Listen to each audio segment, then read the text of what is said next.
That's cool. Let's go. Move on by section. The model mind. इनके PowerPoint open करो बाबा ये तो ये नहीं है भाई वो नहीं वो PowerPoint handle Hello, God. Hello, hello, hello,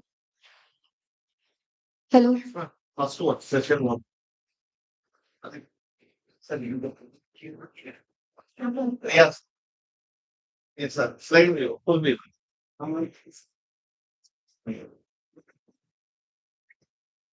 Oh, yes ma'am it's audible, isn't it? Very good morning, everyone. Can you please maintain silence? I kindly request all the audience to be seated, please. I cannot talk if you are moving around. Please, can you please close the doors? I don't want anybody to move, please. Accept my humble request. Because it is not that easy to talk in front of such a huge audience, isn't it? So we need a silent place so that everybody can focus.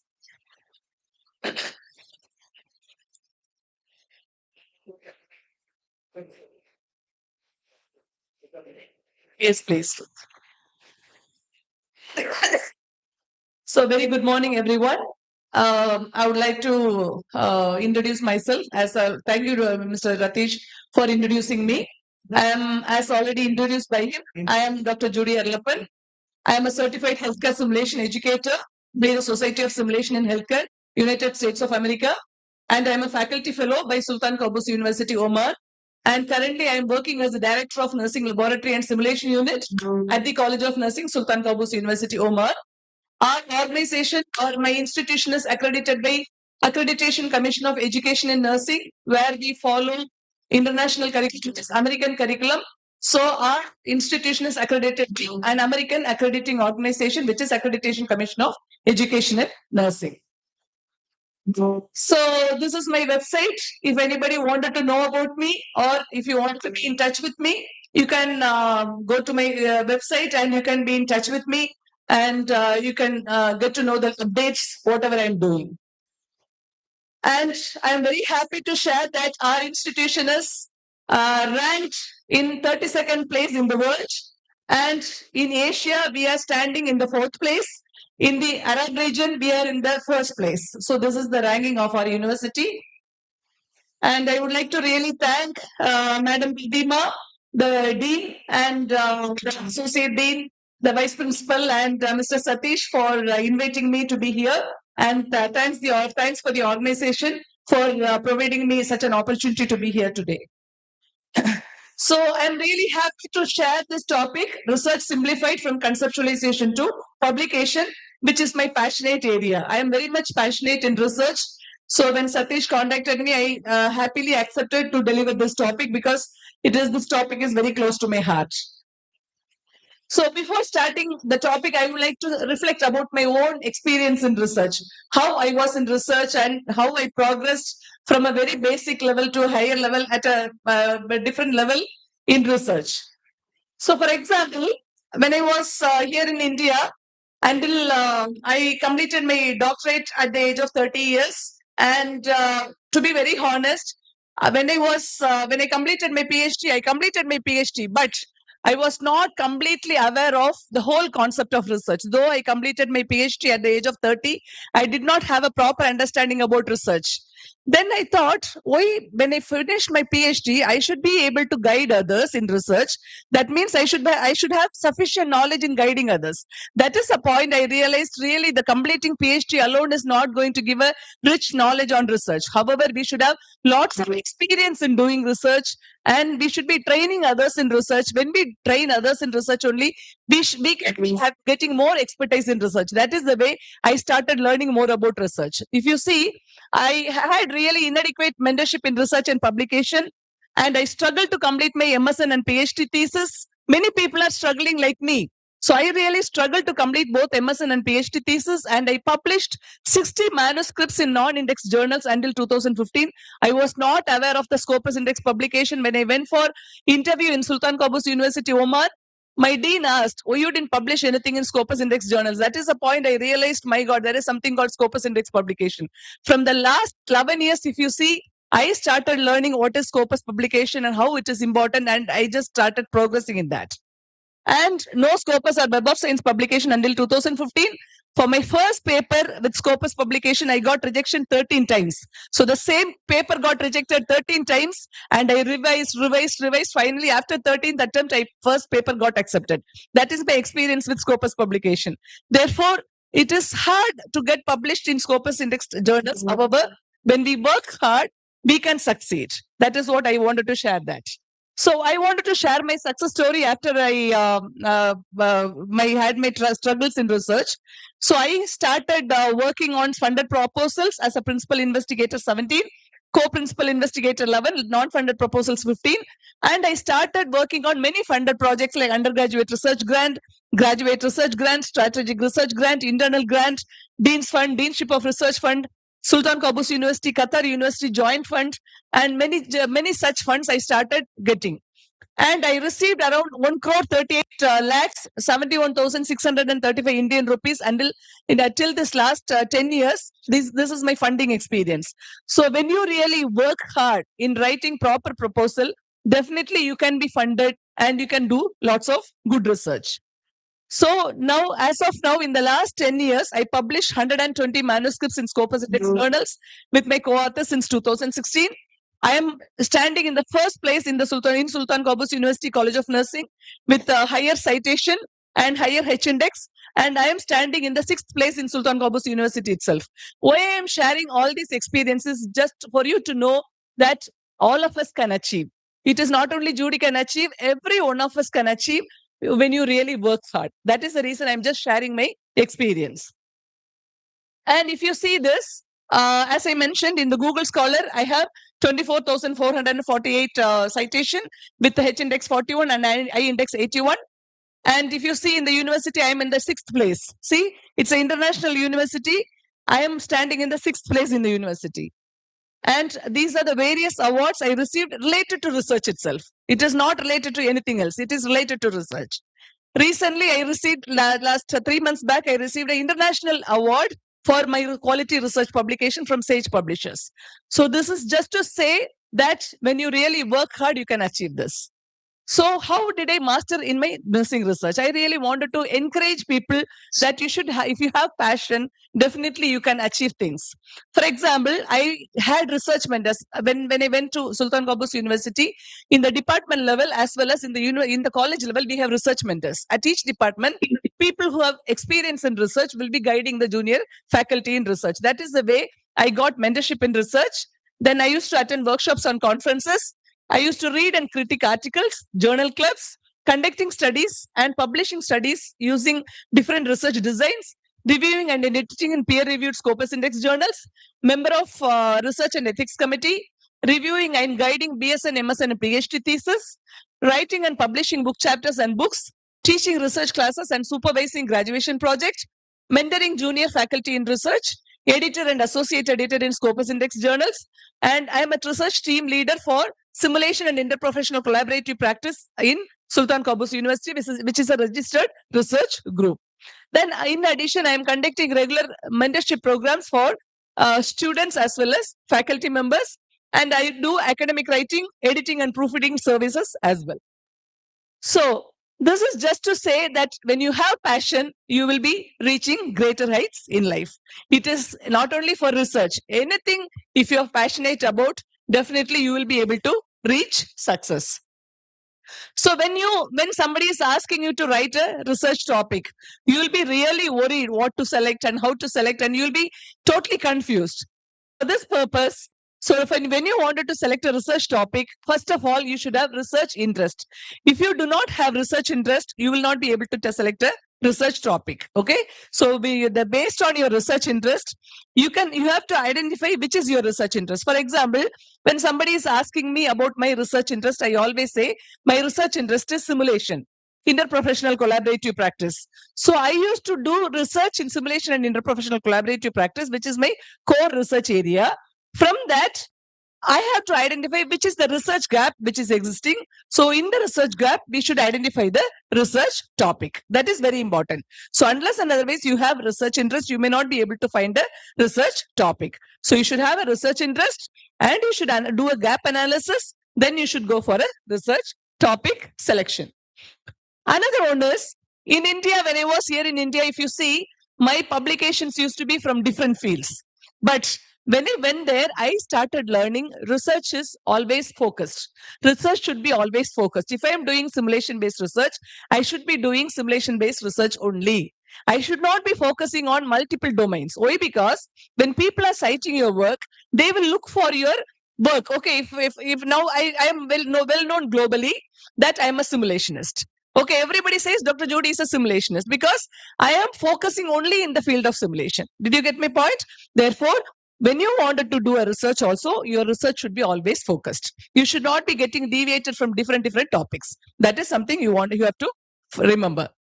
For example, as I mentioned, my research focus is simulation, interprofessional collaborative practice, breastfeeding, because my specialty basically it is pediatrics, breastfeeding, and history and image of nursing, because I always fight for nurses, especially why nurses image is very low. Because when you prove that you are capable, for example, I have got training for simulation in the US. So when I went to US and Canada for my simulation training, I found nurses being respected so much in international venue, international arena. Nurses are respected. Why? Because nurses have they have knowledge, competence, and they are earning more than the doctors. If you see their salary, nurses' salary is more than the doctors. That means nurses are valued so much so that they are maintaining their knowledge and competent at a higher level. That is the reason they are respected. Same way at India, why can't we improve our own image? When you are competent enough, when you are specialized in a field, people also will start respecting you. That is the point I realized I should also do a focused kind of research, and I started going more of history and image of nursing, how we can do things to improve the image of nurses. These are my research focus. So if you see in my Google Scholar, I said about simulation. When you put simulation in nursing, my name comes in the top. How? Because I am doing focused research in simulation. That is the way my name is popping up in the top. Did you understand? Yes. Sure. Okay. It's okay now? Fine. Okay. So this is the way, we should be doing focused research, so that people also will identify that you are doing focused research and they will be able to cite your work. Your citation will improve when you're doing a focused research. Hope it is clear? Yes.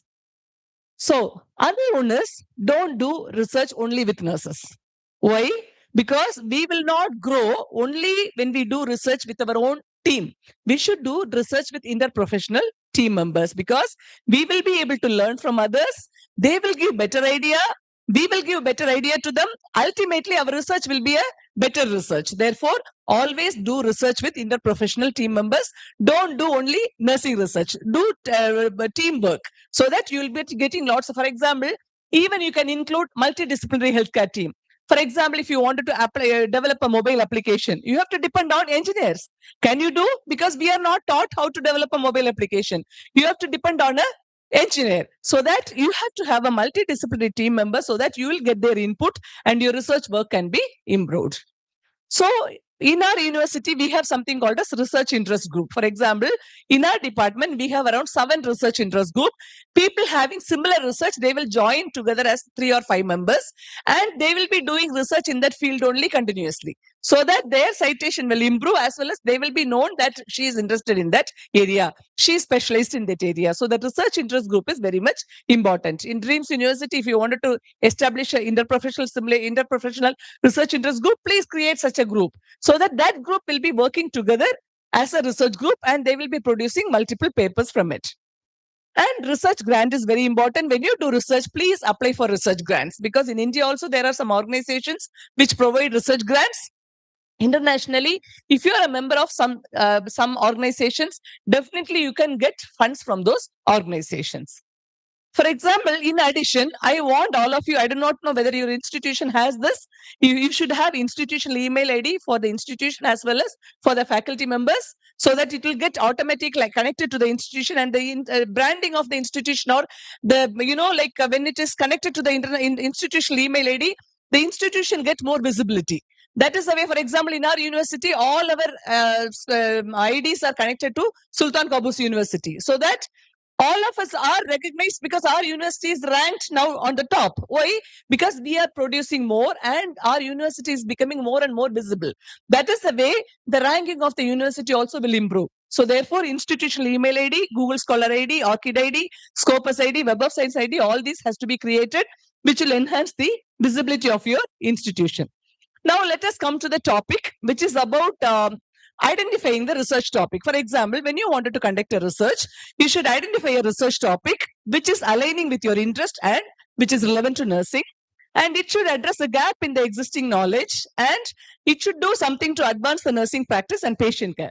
Similarly, always we should conduct research based on the research priorities. For example, if you have some research priorities for Odisha, you can focus on those research priorities.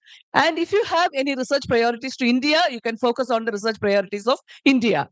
If you wanted to do some educational kind of research, you can focus on NLN nursing research priorities, educational research priorities, simulation research priorities. Based on the research priorities, you should choose the topic. However, the topic should be related to your interest also. If it is relevant to your interest, then you can do research in that field.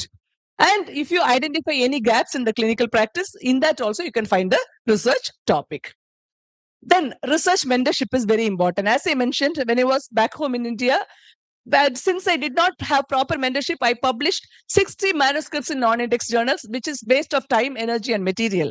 So therefore, from the beginning, if I would have had a proper mentor in my when I was here, I would not have published in 60 non-index publication where I wasted my time. So therefore, whenever you are conducting a research as a new researcher, better you have a research mentor, so that you will get guidance from the research mentor, so that you can learn from the research mentor and you can do a proper research in later on.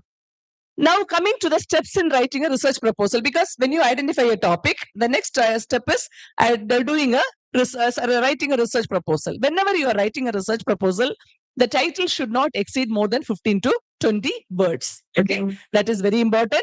And abstract should have the background, objectives, methods, and expected outcome. And the introduction should introduce the variables of the study. You should introduce all the variables of the study in the introduction. In the background, you will be providing statistical background of the problem. And when you're writing the review of literature, you can write the similar studies conducted internationally, so that you can support your research proposal with the relevant studies. If you wanted, if you cannot, as a beginning researcher, you cannot conduct a study which do not have a literature support. Therefore, always conduct research where previous studies have been conducted, not too many. When too many studies are conducted, that means the data would have been saturated. However, if some studies are already existing, that can be added for your literature, so that when you're writing a discussion, that will help in supporting your study finding. Therefore, never do a study where there is no literature. Do as a beginning researcher. But when you're doing some literature research, it should have some sufficient literature to support your introduction and discussion. Then coming to the research gap analysis, you should identify what is the gap in the existing literature. So based on the gap, you will be going back and telling there is a gap in the literature. That is the reason I am conducting this study. Then coming to the statement of the problem, I always, because whenever I evaluate the thesis, because I get a lot of thesis for evaluation from India, I always see the title and statement being written in the same way. People write the title and the statement the same way. Actually, it is totally wrong. The title should be within 15 to 20 words. The statement of the problem should be 1 or 2 paragraphs. Actually, statement of the problem is we are stating what is the problem which made you to conduct this study. That is statement of the problem. So please understand, title is different, statement of the problem is different. Therefore, you should teach your students properly that problem statement should be written in 1 or 2 paragraphs with literature support and with citation. And objectives. You all know different types of objective: descriptive objective, exploratory objective, explanatory, comparative, predictive, qualitative, and quantitative objectives you can formulate. And research questions, you can, when you are conducting a qualitative research, you can have research question. But when you are writing a hypothesis can be written only in quantitative studies, okay? Because already there is some research conducted and there is an evidence proving that there is a relationship between this variable.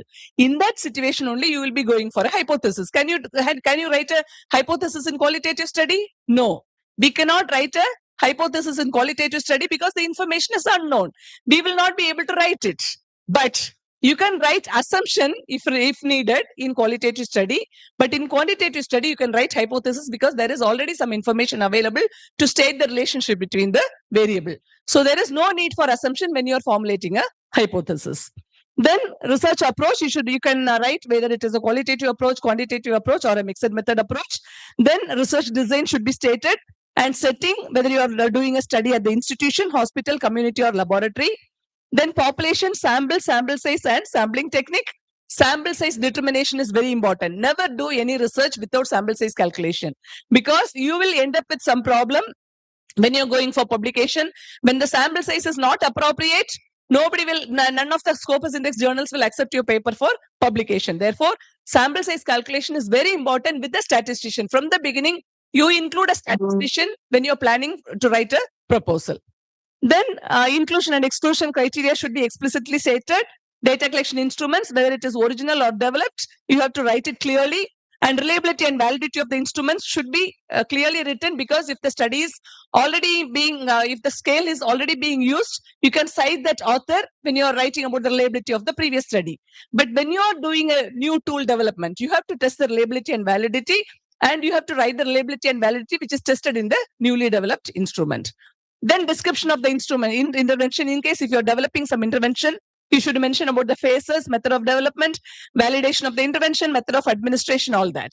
Then coming to the ethical consideration, it should include ethical approval body, date, and number. And pilot study, if new tool, not previously tested tool, we can conduct a pilot study. If it is a new tool, and if it is not previously tested tool, and if the intervention is totally new, you have to go for a pilot study. Definitely, you have to go for a pilot study before implementing the main study. Then you have to mention timeline, budget, references, potential limitations of the study, and appendices, which includes informed consent, tools, Turnitin report, and NIDA certificate. All these should be included in the proposal. Okay. So with this information only, you can submit your proposal for seeking ethical approval. Then coming to the ethics committee, so next step is, because we identified the topic, then we wrote a proposal. Now we are going to submit the proposal for seeking the ethical approval. My slide is missing.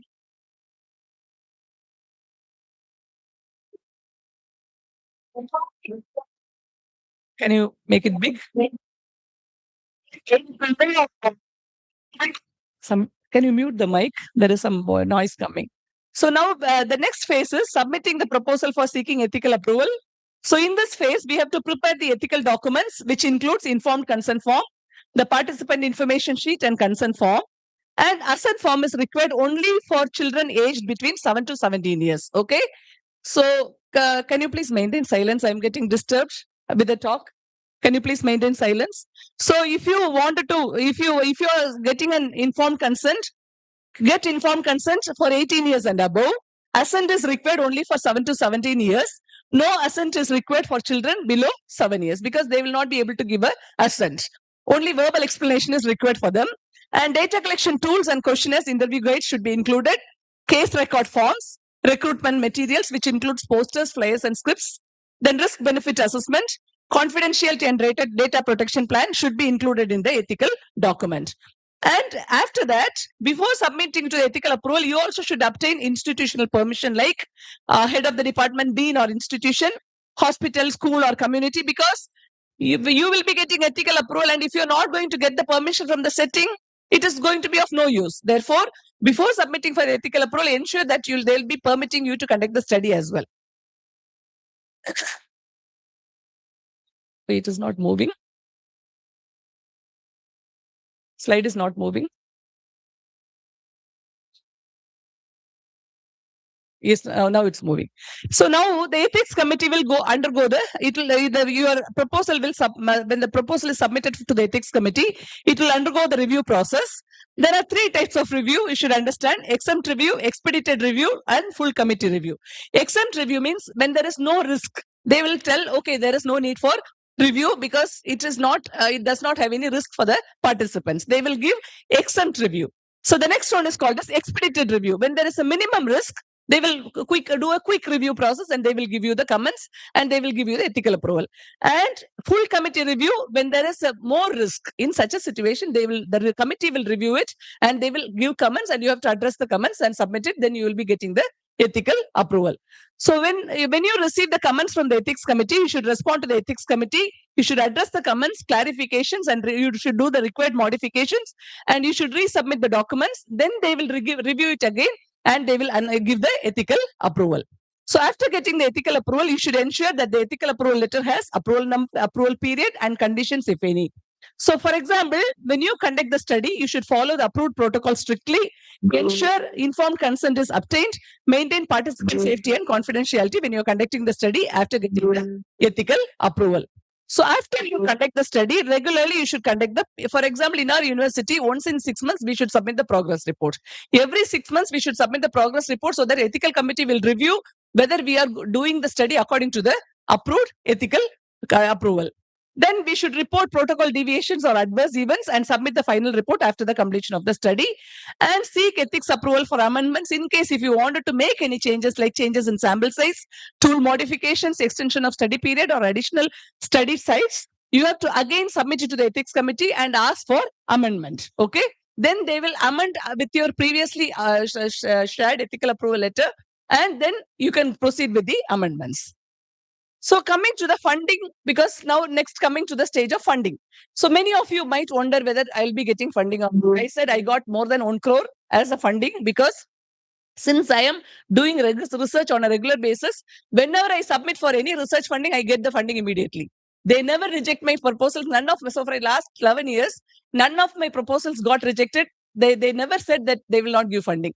So recently, last year, I got a funding which is 40,000 Omani Riyal, which is equivalent to 80 lakhs Indian money. So that's a major funding which I received. So even though I am an expatriate, though I am not a Omani, I am given that huge funding because they have seen my progress in the research, my productivity in the research. That is the reason that it is a national fund which is given for the whole country. So I am doing a national study and I am funded for 80 lakhs. That means when you do continuous research, people will trust your work and they will be funding you. So the funding is very important. There are many funding organizations, but only thing is, for these organizations, you should be a member of the organization. When you are a member of this organization, the organizations, you can seek funding from the organization. If you're not a member, they will not fund you. Okay. So they'll expect membership in the organizations. So I have cited, anyway, the PPT is given to the organization. You can collect it. So it has all the information. So in our university, there are many fundings, as I mentioned, many funding opportunities are available for us, from very small funding, which is Dean's Fund, until national fund we can go for, and international funds also we can go for. For example, in case if the Dreams University is interested in research collaboration or consultancy, so the Dreams University can collaborate with our university and we can have a co-funding program. 50% of the expenses will be met by our university and 50% of the expenses will be met by Dreams University, so that both the institution will be conducting the study and the results will be published as a multi-country study results. That is the way we can do. It is not moving again. Okay. So now coming to the tips for writing a research funding. For example, you should write the research funding based on the grant theme, and you should identify a right mentor, and you should identify a best research team. The team is very important. For example, my research team, always I used to select people who are passionate, who do the work. People who do not do the work, I don't include them in my research work because it will deviate our focus. Therefore, you should have active researchers in the research group. Then you should identify a topic which is novel, significant, and urgent, and you should see it maximizes the feasibility, scientific quality, and innovation. And you should provide evidence and data to substantiate the claims. And you should also tell what is the point of difference and how it is going to improve for example, return on investment. Whatever money you are investing, it should give some return. Okay. In that way, you should write the proposal. Then perfect presentation and formatting, and we should receive critical feedback from reviewers. Then based on the comments of the reviewers, you should improve the proposal, and then you submit it for grant. Definitely it will get accepted. So these are some tips for getting a research grant. Now coming to the last phase of my presentation, which is publication of research work in reputed journals and dissemination. Because you identified the topic, submitted the proposal for ethical approval, you are getting a grant. Then after that, you are conducting the study. After conducting the study, you're going for publication of your work, because without publication, the research process is not going to get completed. So now publication, why it is very important. For example, now I said my university is ranked number 1, my university is ranked in the 32nd place in the world, because we are visible internationally, because faculty are producing more and more, and it is increasing the visibility of the university. The first thing is, it will have academic credibility and recognition, knowledge dissemination, career advancement, improved research quality, indexing and citation, influencing policy and practice. Many ways publications are going to be useful. Therefore, you have to focus on publication. Don't do research and stop it. For example, when I did my BSN Masters and PhD research, I did not publish my BSN Masters and PhD research. I published only my independent research work. Actually, if I would have got the proper mentorship, I would have published my BSN, MSN and PhD work itself, isn't it? Since I did not get proper mentorship, I did not publish that. When I started doing independent research, I started publishing in Scopus indexed journals. So, what are the types of manuscripts? Because there are different types of manuscripts. For example, original manuscripts like quantitative research, qualitative research, mixed method research, pilot studies. It includes small-scale preliminary studies assessing feasibility before a full-scale study. Then review articles including systematic reviews, meta-analysis, scoping reviews, where we map the existing literature to identify gaps and trends in nursing research. And we can also write case reports and case studies. And we can write clinical practice articles, which includes innovative nursing interventions, protocols, or best practices in patient care. And evidence-based practice manuscripts, like for translating the evidence into practice, such articles also can be published. And theoretical and conceptual papers, which includes exploring nursing theories, models, and frameworks that guide practice and research. Editorials and commentaries, where we can provide expert opinion on the current issues in nursing, which is often written by senior researchers or practitioners. And letters to the editor, which include short responses to published articles, offering critics, clarifications, and additional insights. Then we can write papers on policy and ethics, which discusses healthcare policies, ethical dilemmas, and legal issues. And conference abstracts and proceedings. Usually we publish the conference abstracts and proceedings.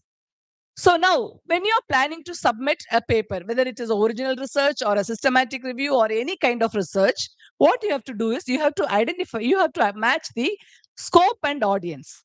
So when I was here, I was not knowing I should publish my research only in nursing journals. I used to publish in non-nursing journals also, which is not correct. Who are going to be our audience? Only nurses are going to be our audience, isn't it? So we should be publishing our work only in nursing journals. That is very important. That is the reason we should match the scope and audience. Then check the types of articles. What kind of articles have been published in the journal previously? So those kind of journals, because certain journals will be accepting only evidence-based manuscripts. Certain journals will be accepting all kinds of manuscripts. So you should read the scope of the journal, and according to the scope of the journal only, you should be submitting the manuscript. Then assess the journal quality and reputation. You should go to Scimago website. This is the Scimago website. When you go to the Scimago website, you can check whether this journal is indexed in Scopus or not. Then you should check the open access and subscription model. This is very important. Many people are thinking publishing in Scopus Index journals is very expensive. No, it is not. Because there are two models of publication, open access publication and subscription publication. In open access publication, there is an article processing charge. But in subscription model, there is no article processing charge. It is free. Only thing, the quality of writing should be good, so that when the writing is good, even if it is a subscription model, the manuscript will be accepted. Therefore, don't think publishing in Scopus Index journal is expensive. It is not true. So it is very wrong information. Only if you're publishing through open access model, you have to pay the article processing charges. But when you're publishing in subscription model, you don't have to pay the article processing charges. Then the indexing and visibility, you should see whether it's indexed in PubMed, Scopus, and Web of Science. And you should also review the submission guidelines, and you should evaluate the acceptance rate and publication time. In my experience, I want to share my experience. The minimum time a paper got accepted is 4 months. The maximum time one of my paper got accepted is 2 years. Please think that it is not that easy. Minimum time is 4 months, which is an open access journal where the process of review was very quick and it got accepted in 4 months. But for another subscription model journal, it took 2 years. November 2023, I submitted the paper. In the same journal, the paper got accepted in November 2025. That means it took 2 years for my paper to get accepted. Therefore, it is not that easy. But when you are continuously, we should not give up. So you should continuously work on it and get it published. Then evaluate. Do not submit to more than one journal at a time. That is very important. Some people have a wrong understanding. Same manuscript, they will submit it to 2-3 journal, which is wrong. So they should be submitting one manuscript to one journal at a time. When it is getting rejected from the journal, it can be submitted to another journal. It is not moving again. Okay. For example, you should be identifying the journal through the journal finder. This is something journal finder. You should, if you type it in the Google, you can identify the journal finder. You can go and submit the title. There is some noise. What is that? There is some noise coming. So you should identify the journal finder and you should go to the journal finder and you can. There is something. Yes. You can mute everybody. Yeah.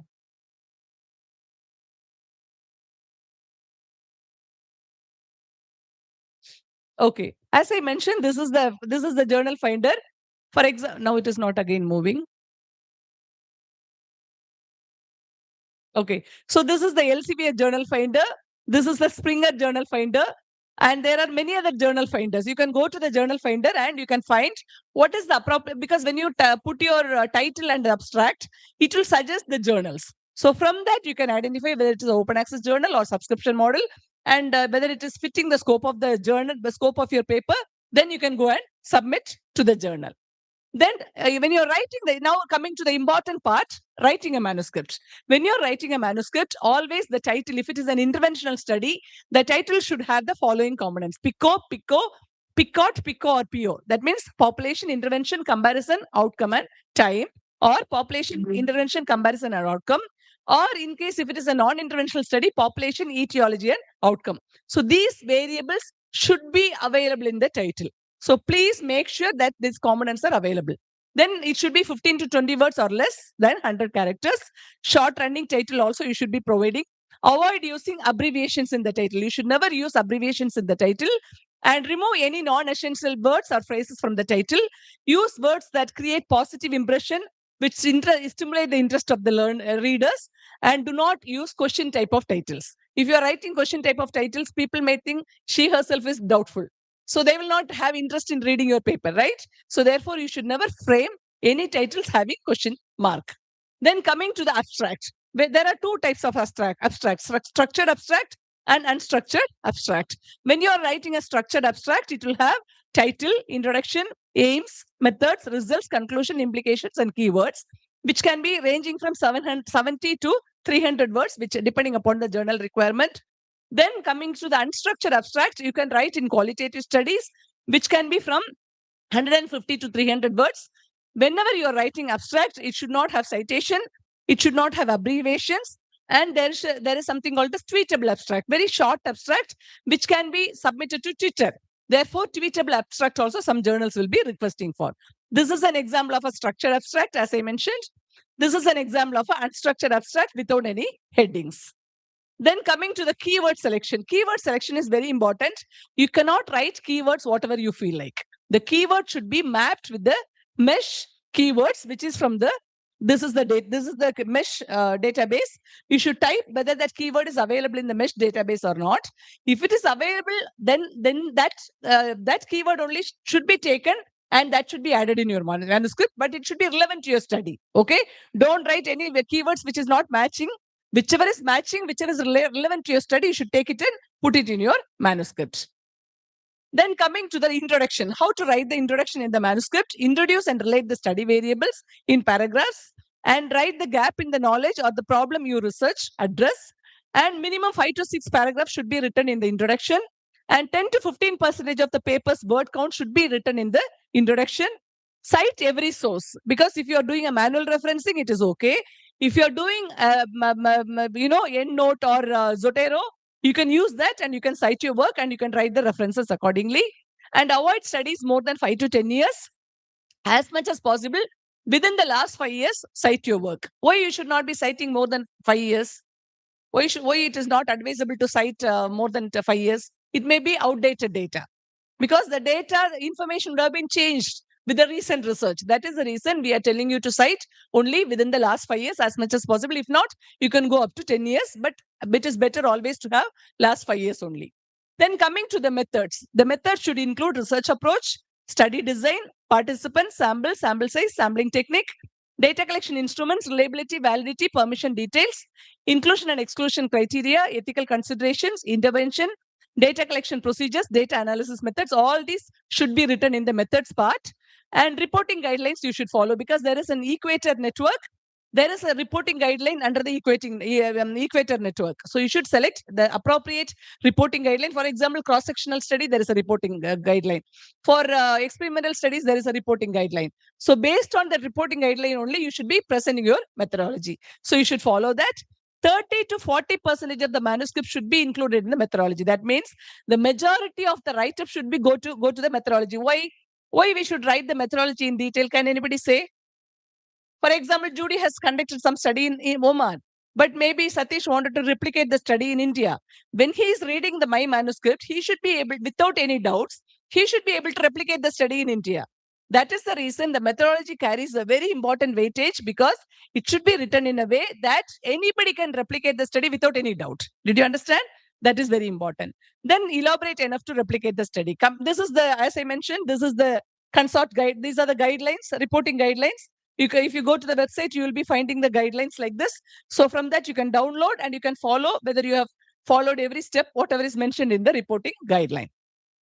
Coming to the results. The results are the heart of the manuscript. So here we should write both supportive literature as well as the literature which is not supporting also, because every literature may not support your study findings. Some literature would have given some contradictory study findings also. So therefore, though there are some studies which are supporting your study findings, there are some studies which are contradicting your study findings. So you should tell that further research is required to explore the differences in the results. Therefore, please keep in mind, you should write both supportive and contradictory study findings when you're writing the discussion.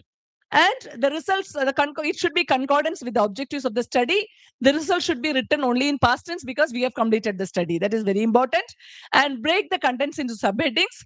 Do not repeat both the data, both tables and figures, because some people have the habit of writing the results, whatever is there in the table, they will put it in the graphs also. No, when you're putting the data in tables, it should not be repeated in graphs. The data which is in the graphs should be a different data. Okay, that is very important.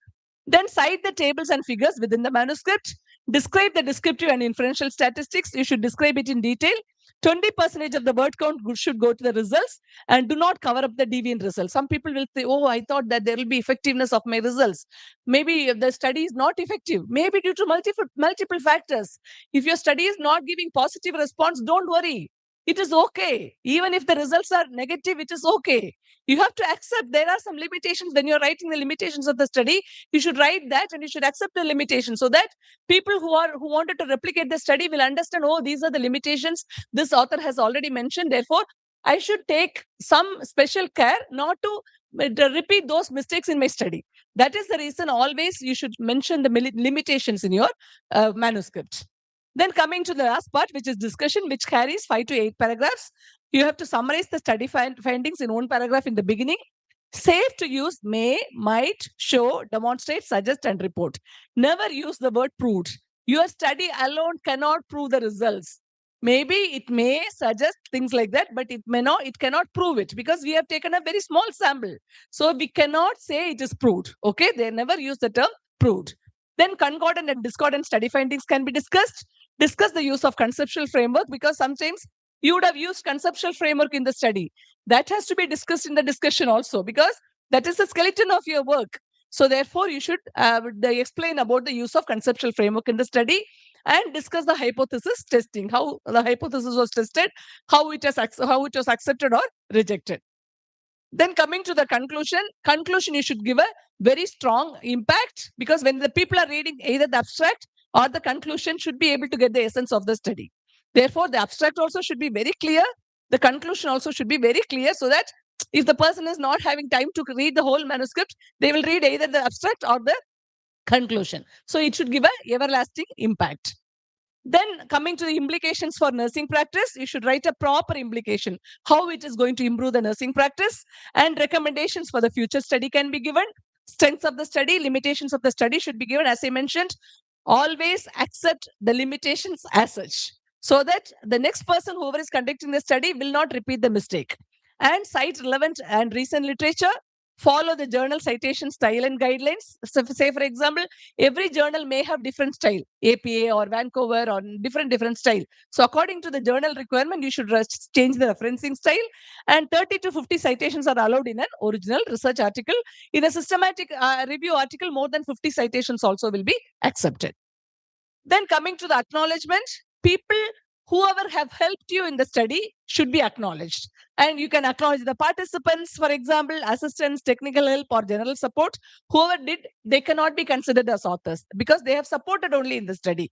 They did not get involved in the write-up. Therefore, people who helped you should be acknowledged in the study. And conflict of interest. If you do not have any conflict of interest, you have to disclose by stating that we have no conflict of interest to disclose. And credit author statement. Why it is important? Because each author, how he or she has contributed in the research, you should give the credit author statement. For example, the corresponding author or the persons JA, JJ, LM, SKJ. So you should write the names in short, and you should write what was the contribution made by the author. Then this is an example. Coming to the funding statement. So always you should, if somebody has funded your research, you should acknowledge the fund. You should acknowledge the funding agency by writing this work was supported by the Medical Research Council with a grant number. That is very important. And we have to give attention. It should be very clear. The manuscript should be clearly written. There should not be any vague information, because if the information is clear, whoever is reading your manuscript will be able to take the information as such. Therefore, please write it very clear without any grammatical mistakes. That is the reason we are asking you to submit it for proofreading, because it should be proofread by a native English speaker, so that the international audience will be able to read your work without any difficulty. That is the reason proofreading is important. And feedback is very important, because people think that I am an expert, I know everything. No, even though I have lots of publication, I always give it for a review to my friend who is a native English speaker, who reviews and reads it and give some comments. So always give it for review before submitting it to the journal. And be persistent and resilient. That is very important. As I explain my experience, 4 months to 2 years. Minimum 4 months, maximum 2 years. You should have persistence and resilience, so that you have to patiently wait until it gets published. And the manuscript organization, it has cover letter, authorship file, title page, blinded main manuscript, then tables, figures, reviewers file, supplementary files. All these files should be kept in a separate file. And so that when you're submitting for publication, all these should be kept in a Word file, so that it can be uploaded in the manuscript submission system. Then editorial process. There is an editorial process. For example, when you're submitting to the journal, first the editor will review whether the journal is fitting into your scope of the journal. If it is fitting to the scope of the journal, they will send it for review. If it is not fitting to the scope of the journal, they will reject at the desk itself. Okay, editorial desk itself. So do not get disheartened. For example, if they are not accepting, or if they are rejecting at the editorial desk, don't worry. Go and submit it to another journal. So in case if it is getting reviewed, after that they will give the first review, second review. Then after you address your comments, they will accept the manuscript. Then unacceptable authorship. I want you to be very careful with this unacceptable authorship. Guest authorship. For example, people may think if I am adding Judy as a co-author, the possibility for acceptance is more. Actually, one person added my name without my consent. Actually, in our university, they are very particular that we should not be publishing anything in non-index journals. After I joined Sultan Qaboos University, I never published even a paper in non-index journals, because I'll be blacklisted in my university if I'm publishing in non-index journals. So therefore, with one of my friend, one person whom I supported in some way, like review something, she added my name and she published in a non-index journal. Then when it came and it got connected to my Google Scholar, then I saw that I never wrote the paper, how my name was included in the paper. Then I called her and asked, ma'am, you reviewed my paper. That is the reason I included you as an author. So she thought that since my name is added, it will get accepted soon. But I wanted to retrieve it. I retracted the article because I didn't want to have the name in that journal. Why? Because my university will put me in a blacklist because I am publishing in a non-index journal. Did you get my point? Therefore, we should be very careful that in order to have a reputation, people will write our name. That is called as guest authorship. Then ghost writing, it is hired authors. Somebody else will be writing, but they will not be included. Their name will not be included. That is called as ghost writing. Gift authorship. For example, since she's my dean, since she's my head of the department, I have to include her as an obligation. That is called as gift authorship. Actually, that is not correct. She might not have contributed to your research, but you would have included her name in the manuscript. That is called as gift authorship. Anonymous authorship. So some people will be publishing in pseudonyms, which is not an original name. That is also unethical. Then forged authorship. So they will be writing the name of the person without the knowledge of the person. That is called as forged authorship. And theft authorship. This is something very illegal, where some people will be taking some published information and they will write as though they conducted the study and they will publish. That is called as theft authorship, which is not a correct information. The study would not have been conducted, but they will be taking the information from a published article and they will submit it as though it is their own study and they will put a different setting and publish it. That is called as theft authorship, which is again unethical. So the order of authorship, always the first author, the last author, and the corresponding author has more weightage in the publication. Okay, first author, last author, and corresponding author has more weightage in the publication. And there are many other journals which gives co-contributorship, co-first author, joint first authors, joint corresponding author, like that. Depending upon the journal, authorship varies. There is no regulation that only these many authors should be included in the manuscript. There is no limitation for the number of authors in writing the manuscript. Okay, any number of authors can be included in the paper. It is not okay. Now, you have to be very careful with not only with the journals, even with the conferences, because there are many people who are giving fake journals as well as fake conferences. They will send an email to us, submit your manuscript to our journal, come and present in our conference. Never believe that, because none of the standard organizations will send you an email and asking you to come. Nobody will ask you to come their organization by sending an email. Okay, so never trust such emails, because it is all fake. We call it as predatory journals or predatory conferences. You should be very careful about the predatory journals and predatory conferences. This is an example of a predatory journal. So they will boast so much about the journal, but it is not indexed in Scopus or it is not indexed anywhere. So you should be very careful with the predatory journals and predatory conferences. So always you should go for this blacklist and whitelist. Blacklist are the journals which are predatory. Whitelist are the journals which are appropriate. You should always check the blacklist and whitelist journals. And finally, I wanted to conclude my saying about the artificial intelligence and publication. Many people are thinking now writing manuscripts by putting, copying and pasting from the artificial intelligence is correct. No, even when you are submitting by copying and pasting from AI sources, the journal will identify first itself, because when they receive it, it will undergo the Turnitin check. It will undergo the authenticate check. Immediately, it will say it is generated from AI. 90% is generated from AI. 95% is generated. They will reject it.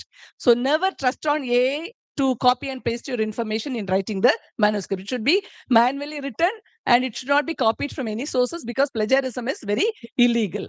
Therefore, you can use certain apps for research to get the information, like Consensus, Perplexity, SciSpace, Notebook LM, Scopus AI, Web of Science AI. All these can be resources.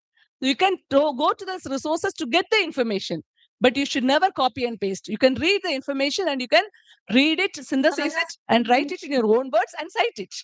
But never copy and paste directly from those sources, because it is illegal, as well as the system will identify it.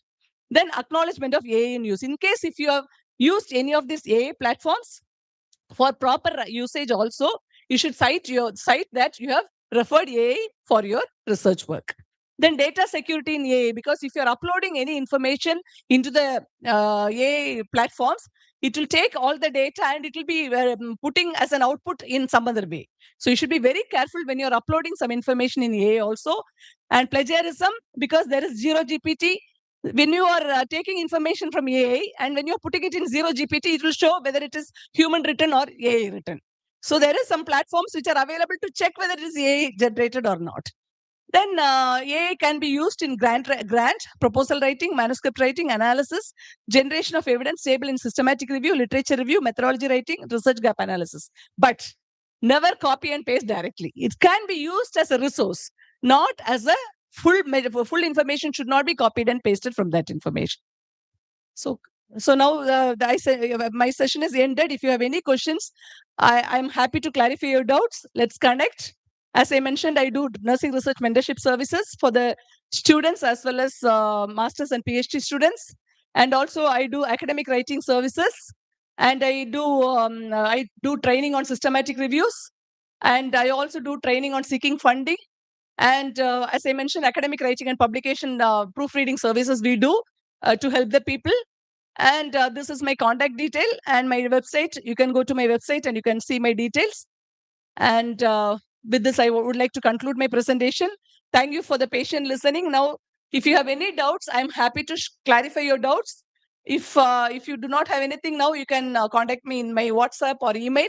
I'm happy to clarify. I can arrange online meetings also with you if you have any consultation or any clarifications. Thank you so much again for the organizers, Satish and Madam Pratipa, as well as for the organizers for inviting me. Thank you so much.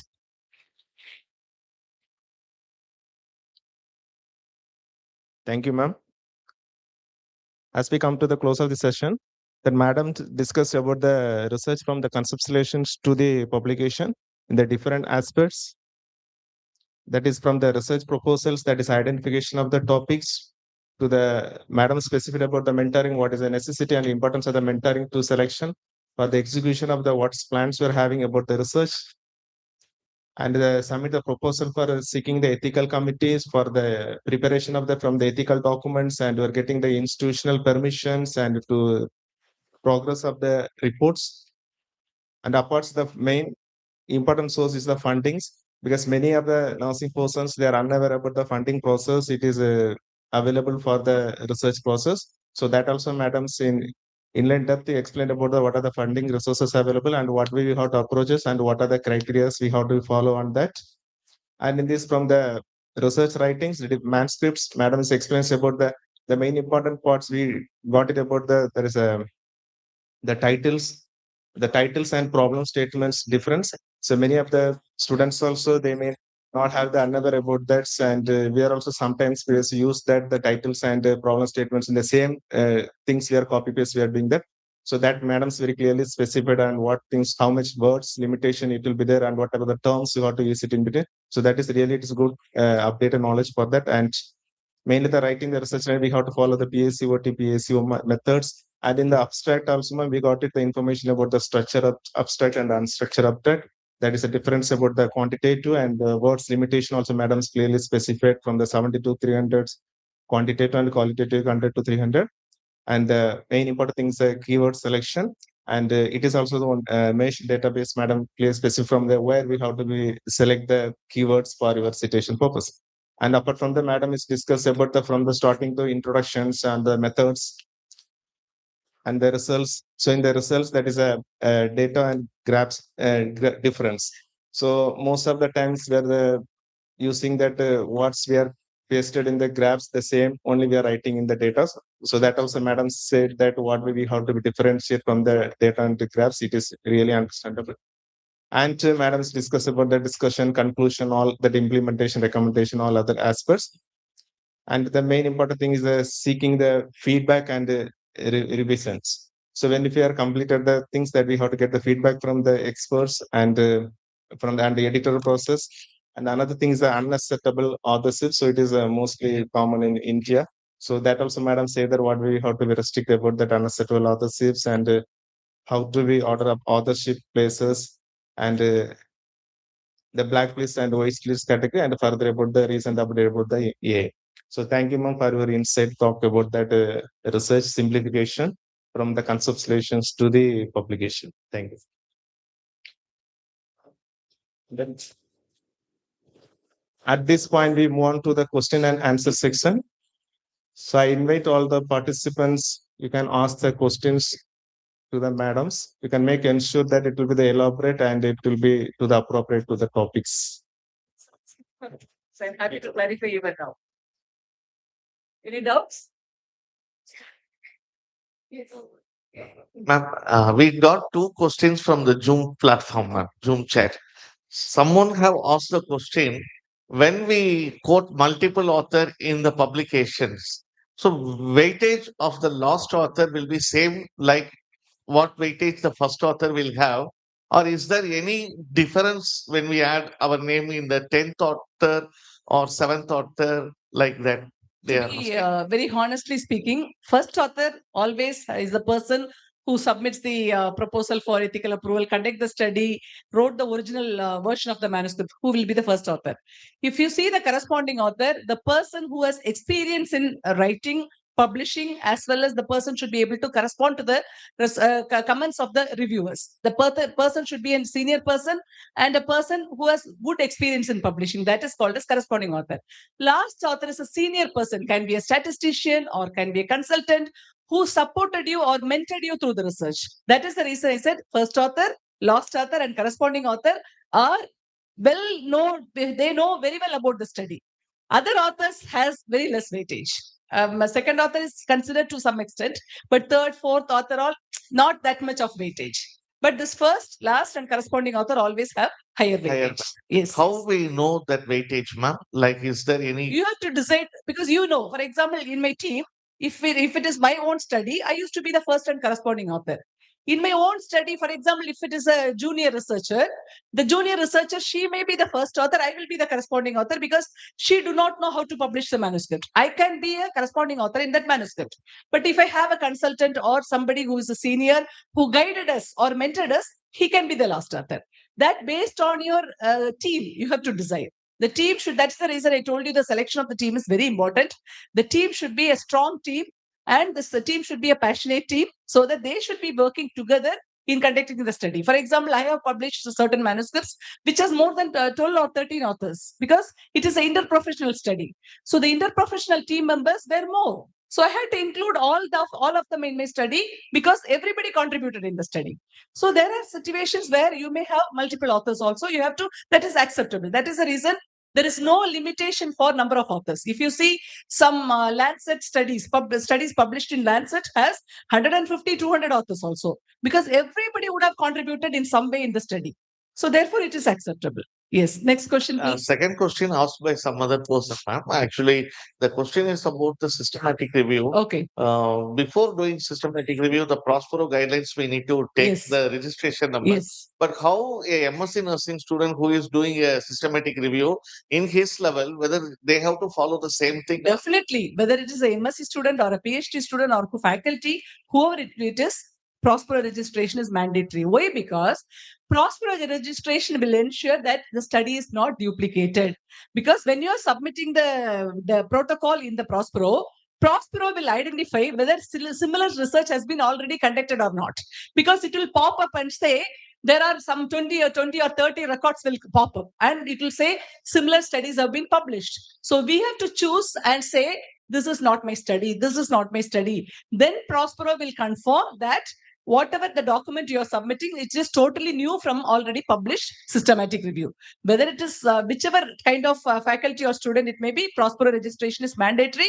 At a higher level, Cochrane reviews. Cochrane registration is also needed. Because at our level, for example, I have never published anything in Cochrane because Cochrane is mainly for a higher level of scientists where they will go for a very accurate kind of systematic reviews. In that situation, Cochrane review is also mandatory. But other than that, Prospero registration is important. When you're submitting and publishing the manuscript in Prospero, the Prospero registration number as well as date also should be mentioned in the manuscript. Okay, ma'am. So that people will understand it is already registered in Prospero. Okay. Yes. Ma'am, it's my personal question, ma'am. So in systematic review, for example, I did one systematic review in the one area. Mm. So whether somebody can replicate my systematic review, No. for example, how we are doing replication of experimental study as a quasi-experimental, as a pre-experimental, whether systematic review can, for example, somebody done in Europe. Mm. So whether we can replicate the same study in African country or Asian country. No. For example, again, when you are conducting systematic review, the systematic review will ask which are the countries you are going to cover. For example, when I am selecting the countries, I should select the countries carefully so that you will be taking the articles which are published from only those countries. When somebody else wants to replicate, he can select studies which has been conducted in countries other than what you have done. Why? Because already you have done a systematic review in these countries. Yes. So therefore, he cannot replicate in the same area, same countries, but he can replicate in other countries which you have not covered.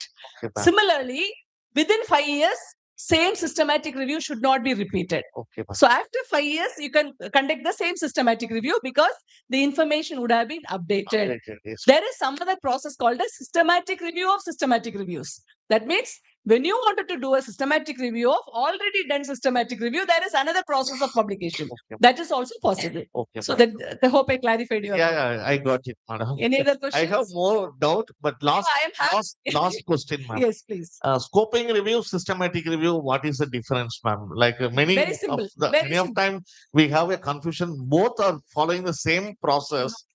No, it is totally different. Scoping review is mapping of the existing literature.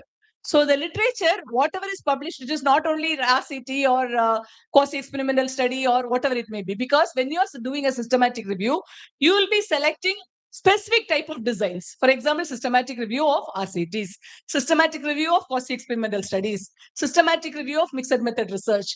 But in case of integrative review or a scoping review, any kind of studies can be included. There is no rigid methodology in scoping review. But in systematic review, there is a rigid methodology where we have to do risk of bias assessment, level of evidence assessment. Many systematic, rigorous assessments should be done in systematic review. But in scoping review, there is no strict methodology. Any kind of designs can be included. That is the reason I told you it is mapping of existing literature.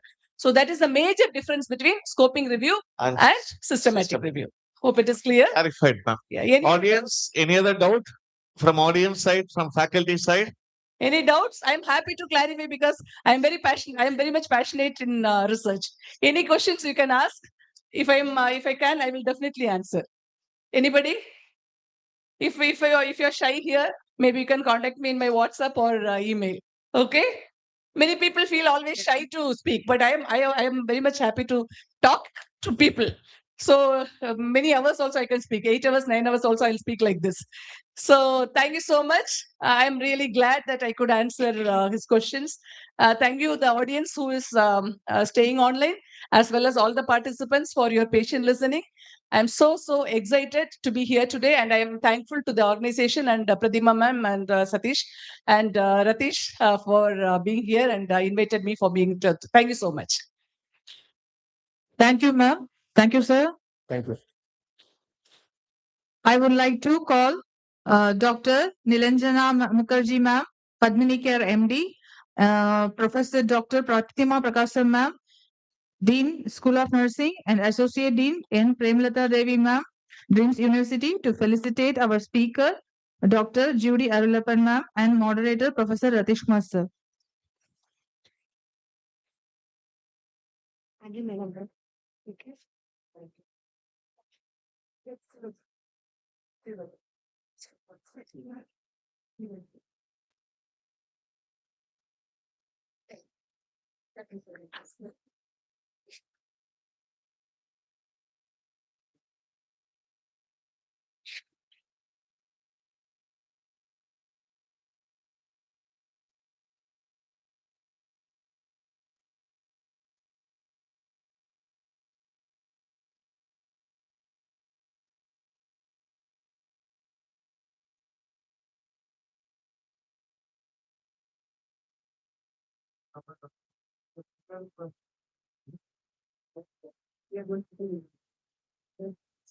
Please, सामने को बोलो, ठीक है, सामने को बोलो, madam.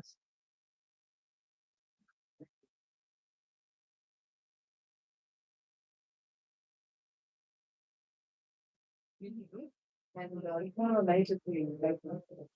Thank you so much. Yeah, want you. Thank you.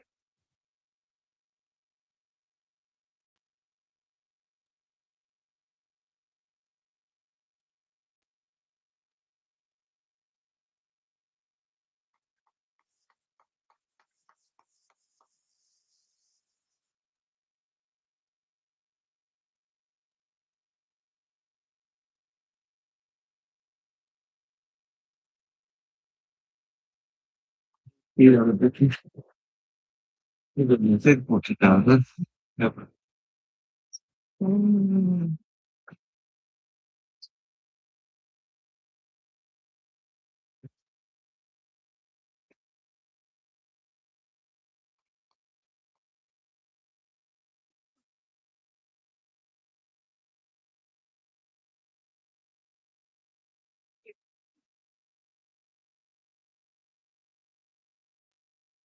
I keep learning. I'm starting in a show. I'm trying to get the good ones. You can do anything to the okay, right? I want to thank you.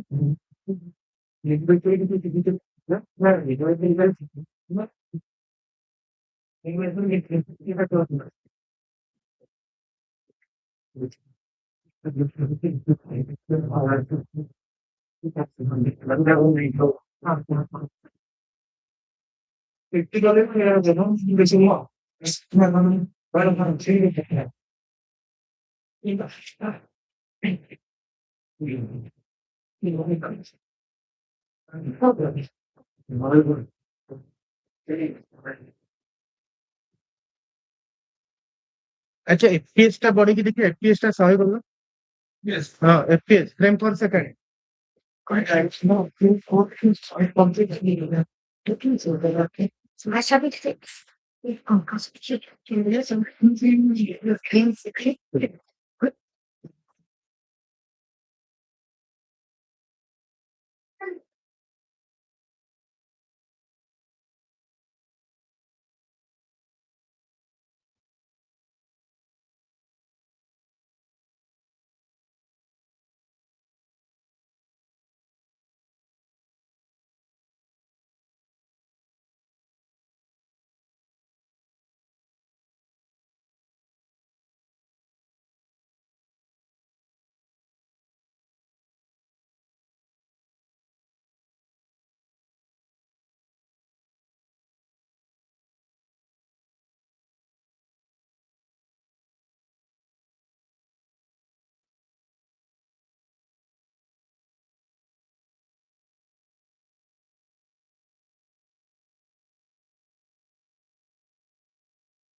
పెట్టినారు దాని ఒక పెట్టినారేమి release చేసుకుంటారు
आजकल सब कुछ deliver होता है मिनटों में। 2 लाख तक का लोन ट्रू बैलेंस ऐप से।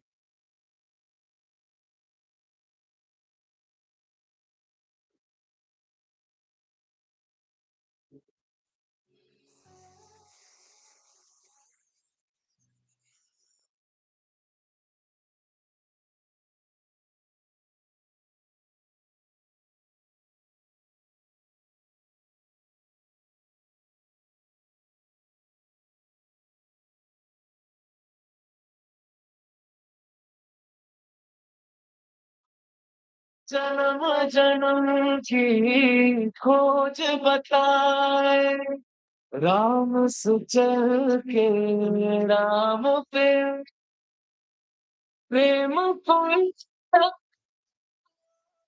जाने राम से रूठे राम से माने बस करुण कहानी एक है चंदन एक है पानी राम से गाना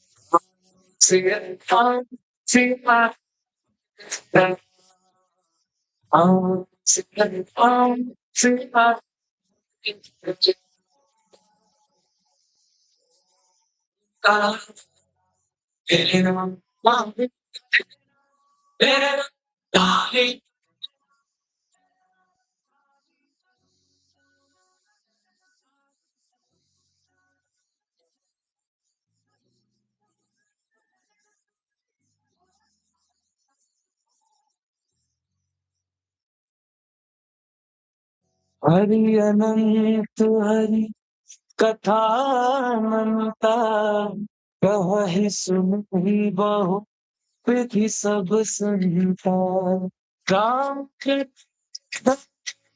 जो कोई बात जीवन भर अनगार अमंगल हारी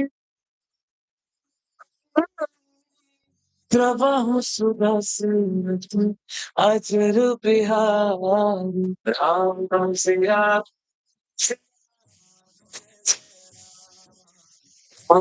Siya Siya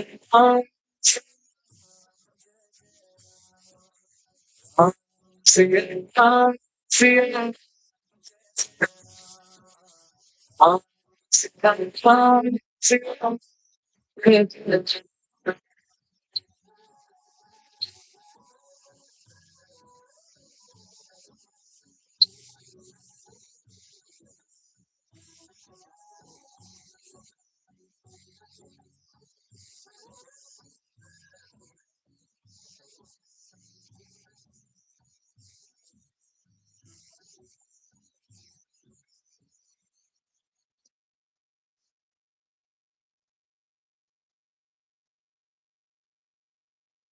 Pointed for the great youth. Open your key DMAT accounts.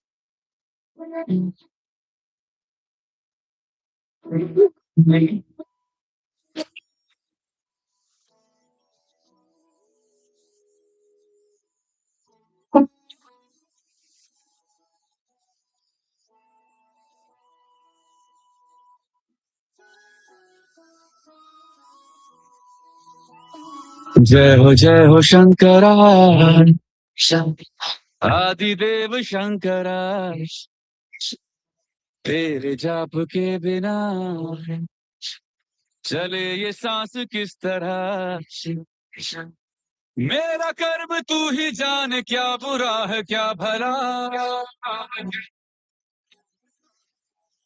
तेरे रास्ते पे मैं तो आंख मूंद के चला तेरे नाम की जोत ने सारा हर लिया तमस मेरा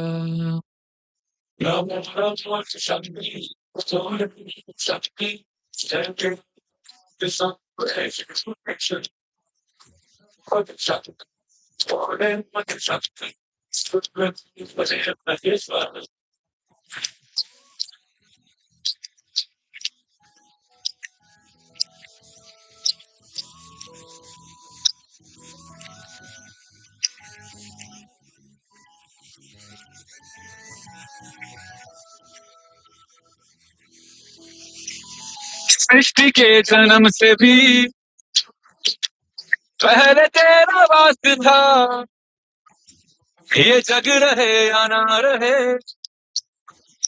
रहेगी तेरी याद था। क्या समय, क्या प्रलय, दोनों में तेरी महानता, महानता, महानता। सीपियों की ओट में मोतिया हो जिस तरह, मेरे मन में शंकरा, तू बसा है उस तरह। मुझे भरम था जो है मेरा था कभी नहीं मेरा, अर्थ क्या निरर्थ क्या जो भी है सभी तेरा, तेरे सामने। A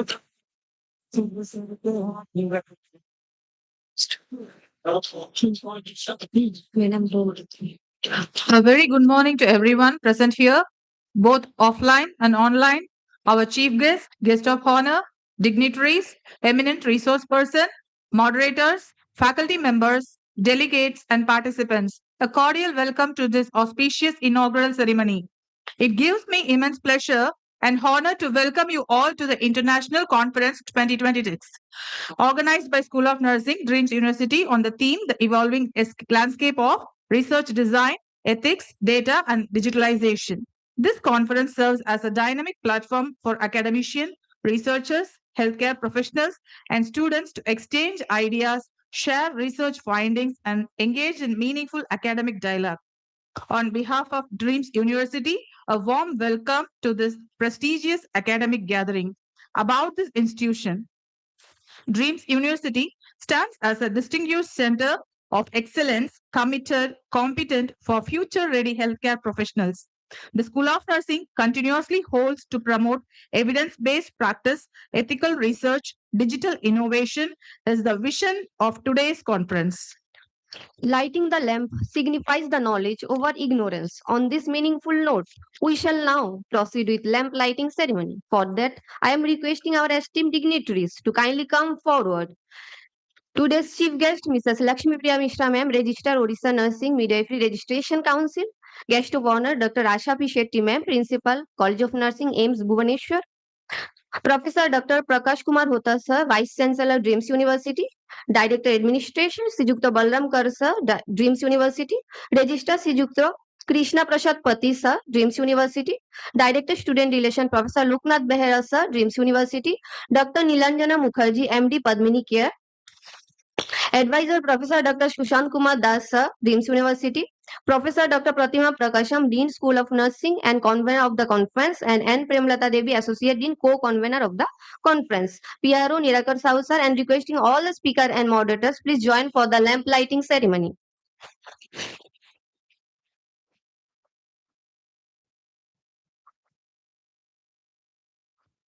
Yes.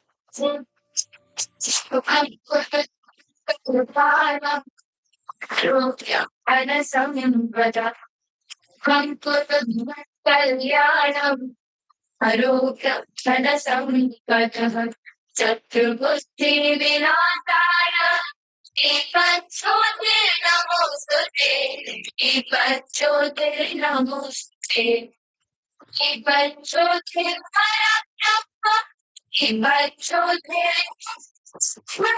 Ipachote Parabrahma Ipachote Dharma Ipo Maruke Papa Andajiva Namostate Odi Brahmaropasam Sohumisham Sakurapyaya Odi Brahmaropasam Sohumisham Sakurapyaya Arogyam Devi Putrapsa अधिक सच्चा विधि सदा रस्तम समाया अवन सूर्योदय रस्तम समाया तावत् सूर्योदय यस्य दृष्टे गृहे दीपः तस्य नास्ति दरिद्रता शुभं कुरुध्वं कल्याणम् आरोग्यं धनसम्पदः शुभं कुरुध्वं कल्याणम् आरोग्यं धनसम्पदः शत्रुबुद्धिविनाशाय दीपज्योतिर्नमोऽस्तुते दीपज्योतिर्नमोऽस्तुते शुभं कुरुध्वं कल्याणम् आरोग्यं धनसम्पदः शुभं कुरुध्वं कल्याणम् शुभं कुरुध्वं कल्याणम् आरोग्यं धनसम्पदः शुभं कुरुध्वं कल्याणम् आरोग्यं धनसम्पदः शत्रुबुद्धिविनाशाय दीपज्योतिर्नमोऽस्तुते दीपज्योतिर्नमोऽस्तुते दीपज्योतिर्परम्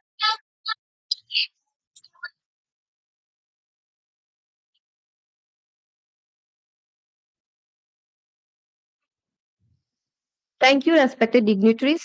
As the lamp is lit, let our mind be bright. Let knowledge grow and ideas take flight. May this gentle flame guide all that we do. Bless this conference, noble and true. Now, moving forward, I kindly request all the dignitaries, please take seat on the dais.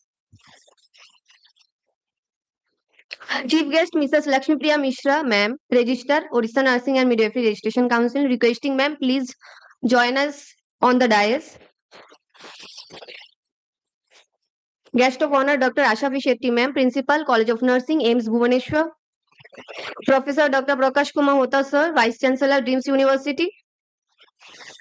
Director Administration, Srijukta Balramkar, sir, DRIEMS University. Registrar Srijukta Krishna Prasad Pati, sir, DRIEMS University.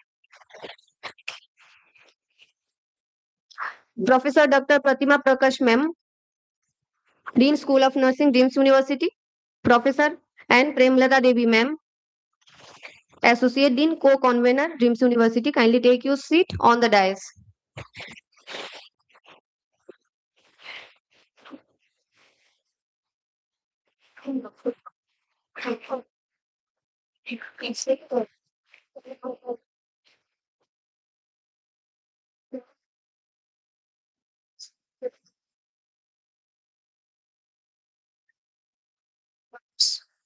It gives me immense pleasure to invite our inspiring leader, the driven force behind the School of Nursing, DRIEMS University. May I now request Professor Dr. Pratima Prakasham, Dean School of Nursing, DRIEMS University and convener of this conference to kindly deliver the welcome address. Dear all, please join me to welcoming our Dean Madam.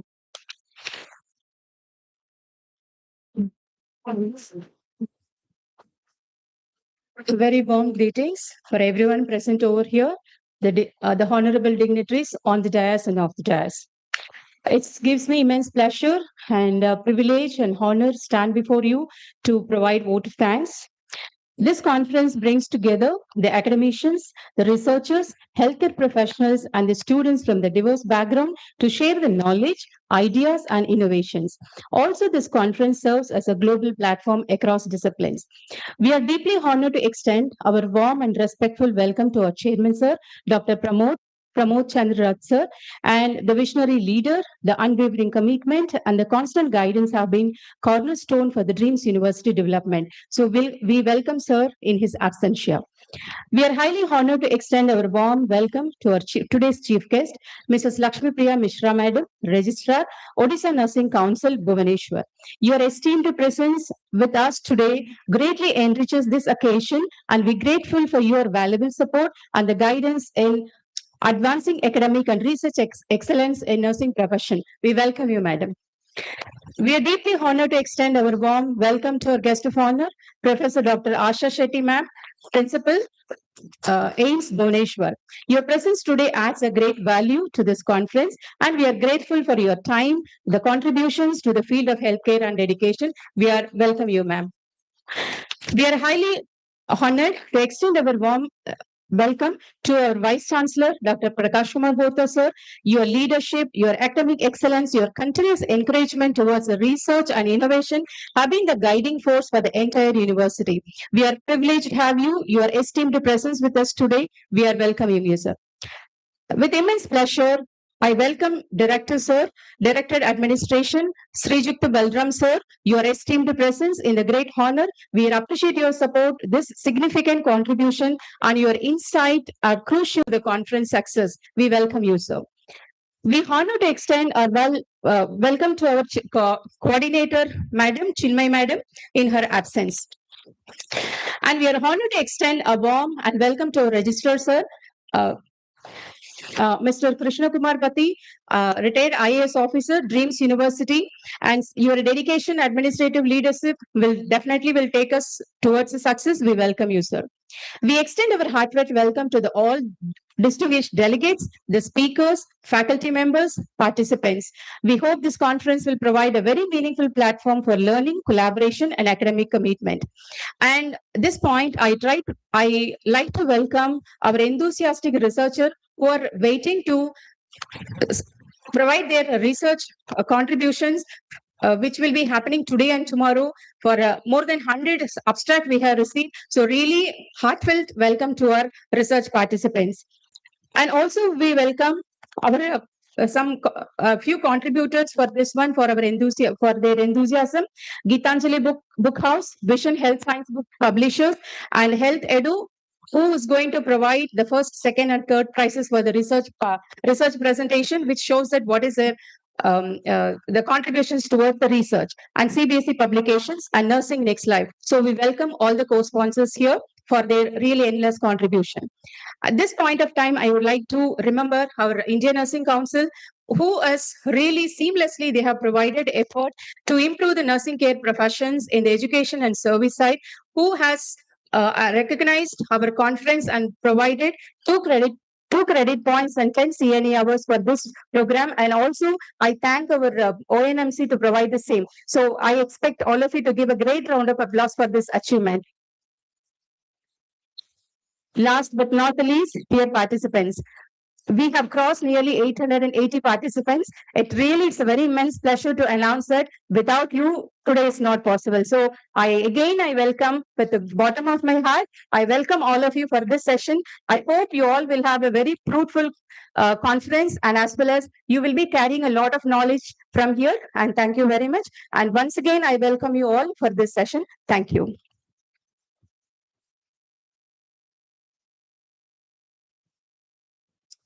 Thank you, ma'am, for your captivating words. Your address has truly set an inspiring foundation for upcoming sessions. It is my proud privilege to invite our respected Professor Dr. Prakash Kumar Bhota, sir, Vice Chancellor, DREAMS University, to address the gathering.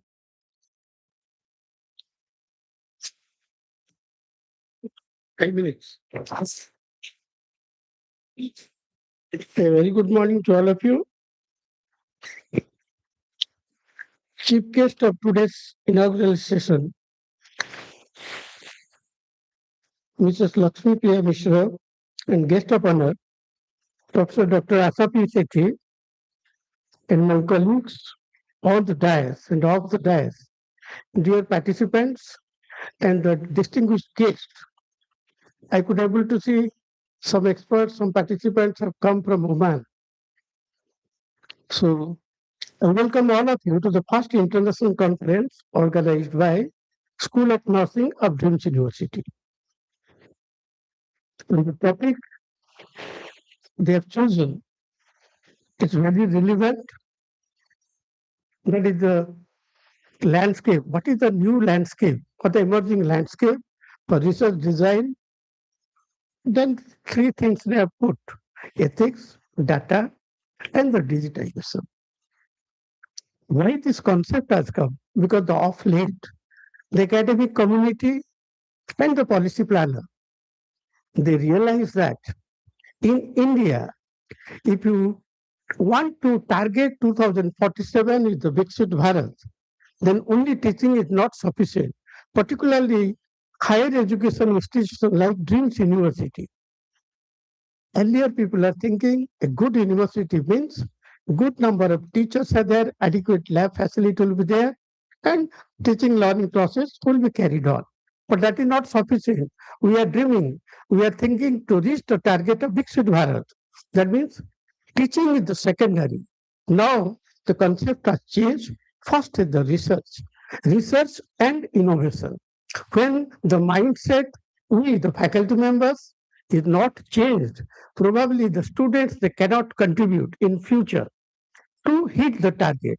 That's why earlier it was called anywhere you go. It is a teaching and learning institution. No, now it is, the concept is that the research and teaching university. Particularly if you look at the DREAMS University, which is a teaching focused university, it started like that.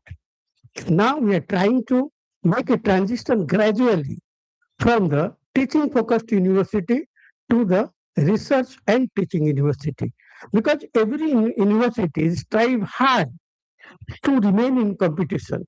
In future, if you look, India is now inviting global university to set up in India. So everybody is trying hard to remain in the competition. I can assure you that at least all of us, we should try hard to remain in the competition. I cannot expect that overnight will become the MIT or the Harvard or the Cambridge, but at least you should be in that race, because in competition we have to stay. Particularly when we are talking about the research and the topic is highly relevant, the faculty members of our university, when we became the university, the day I joined, I talked to all the faculty members. Teaching is definitely there, because students, they'll be getting the teaching aspect and the teaching learning will be there. But unless otherwise, you will having some new concept in your mind, then how can you expect that your student will do miraculous thing, or at least bring the change in the world? That is the call of the day. That's why combining the research into the teaching, it is a challenging task for everybody, for us also. But since it is challenging, but at the same time, it is rewarding and beneficial to the whole academic community as well as to the student. Why I'm telling you? Because I always reiterate that what does the research does? Research, what it do, it inform and enrich the teaching.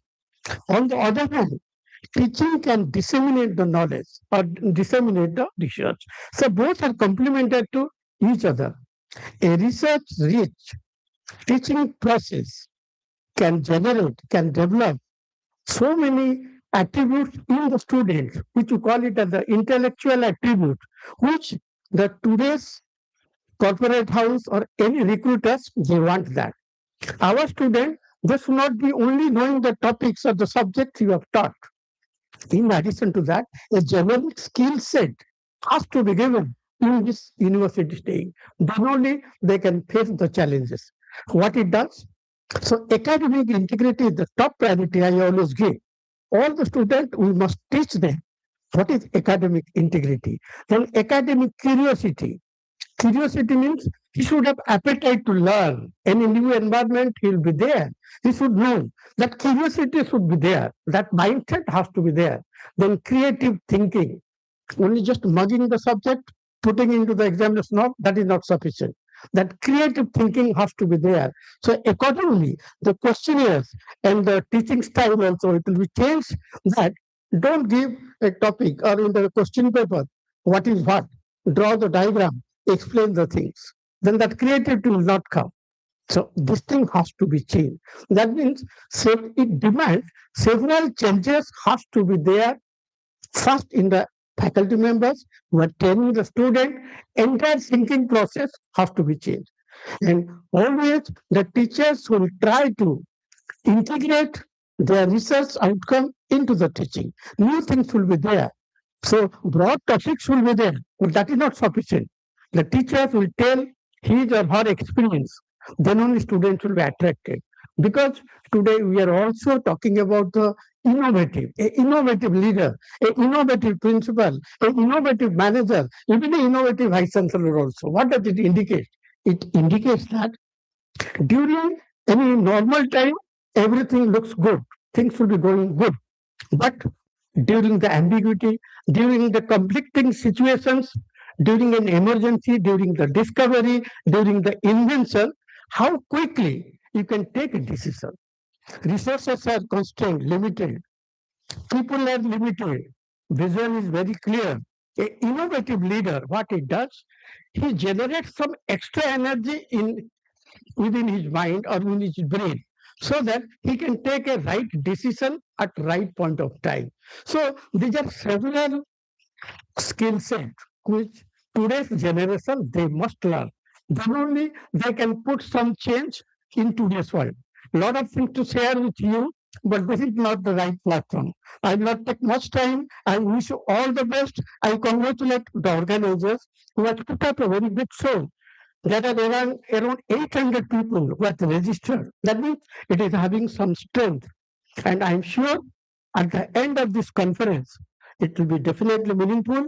You'll be taking away some of the things which will brainwash your mind so that you can have some creativity in your mind and will definitely contribute to wherever you are working as a student or as a faculty member. Best of luck. I again welcome you all to the Dreams University. Thank you. Thank you, sir, for your inspiring words and for motivating us to pursue excellence in integrity and purpose. Now, I would like to request Srijukta Krishna Prasad Pati sir, Registrar, Dreams University, to say few words regarding our conference.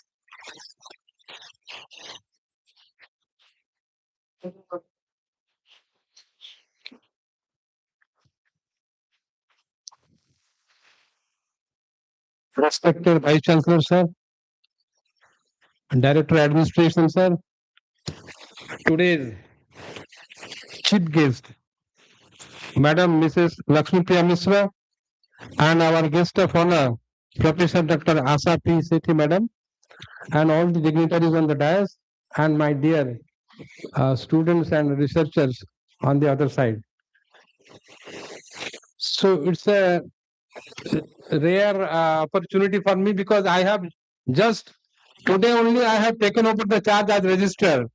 When Madam Associate Dean Madam told me that, sir, will you say a few words?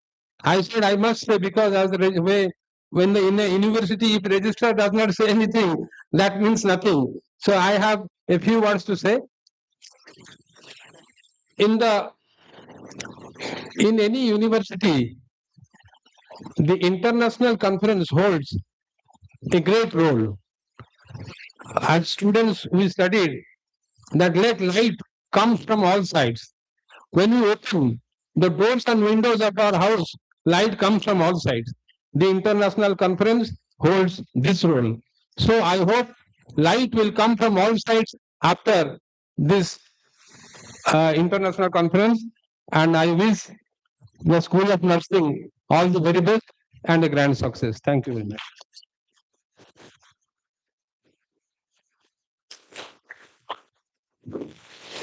Thank you, sir, for your inspiring and visionary words.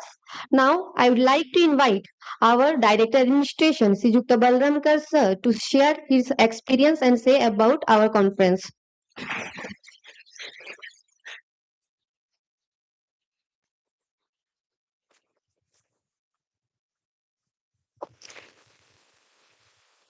Thank you. I, on behalf of our chairman, Dr. Pramod Chandra Ratha, and all members of this family, feel proud for this international conference 2026 on the subject, the evolving landscape of research, design, ethics, data, and digitalization.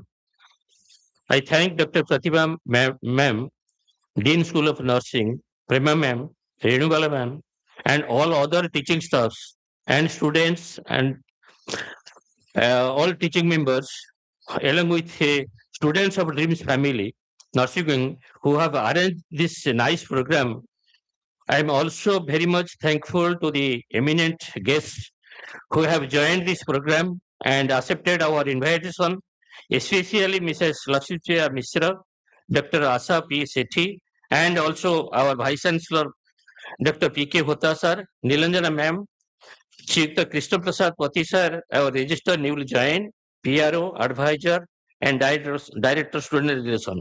Many, many thanks for this nice program. Thank you.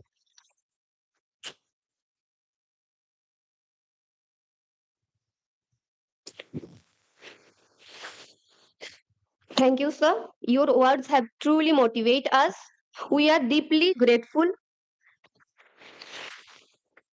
It is my great honor to introduce our guest of honor, Professor Dr. Asha P. Shetty ma'am, a distinguished nursing leader and academician.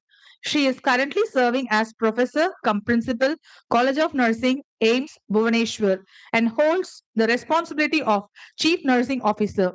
Dr. Asha P. Shetty ma'am is an ICMR DHR, Indian Council of Medical Research, Department of Health Research, International Short-Term Fellow at King's College, London, United Kingdom. She holds PhD in nursing and has over 3 decades of rich experience in teaching, administration, research, and clinical supervision. Dr. Asha P. Shetty ma'am has authored and co-authored numerous books, book chapters, and over 100 research publications in reputed national and international journals. She serves on editorial boards and national level academic policy committees. She has received several prestigious awards for excellence in research, education, and healthcare services. We are truly privileged to have such an eminent scholar with us today. We welcome our guest of honor, Professor Dr. Asha P. Shetty ma'am, to address the gathering.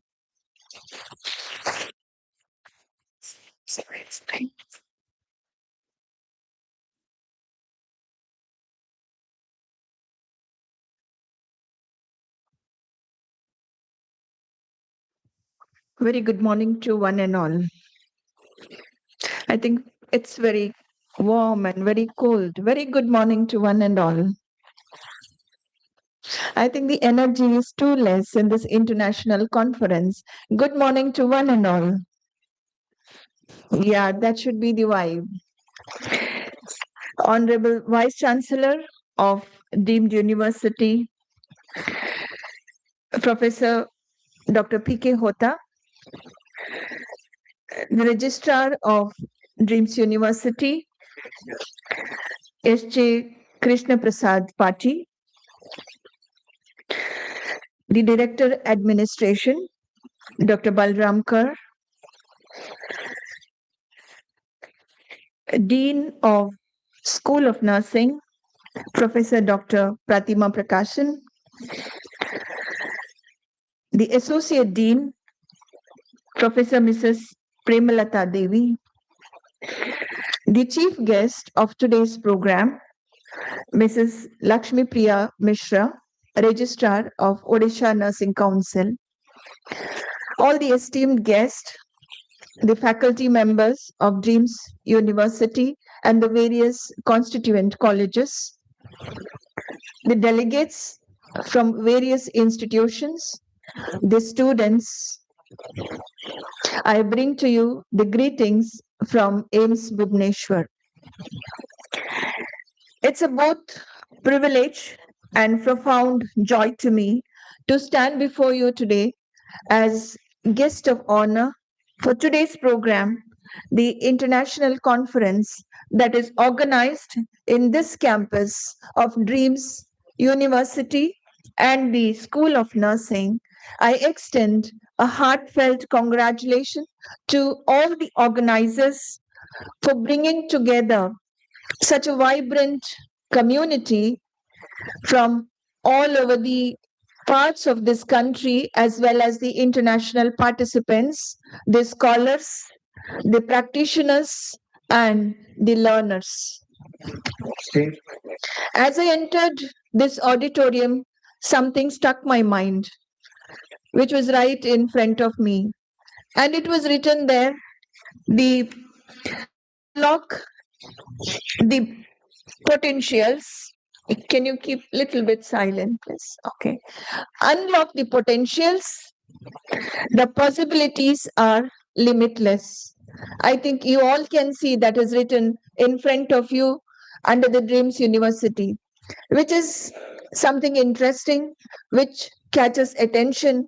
And that is what the purpose of this international conference that which has united many of the nursing community scholars and the learners in this auditorium.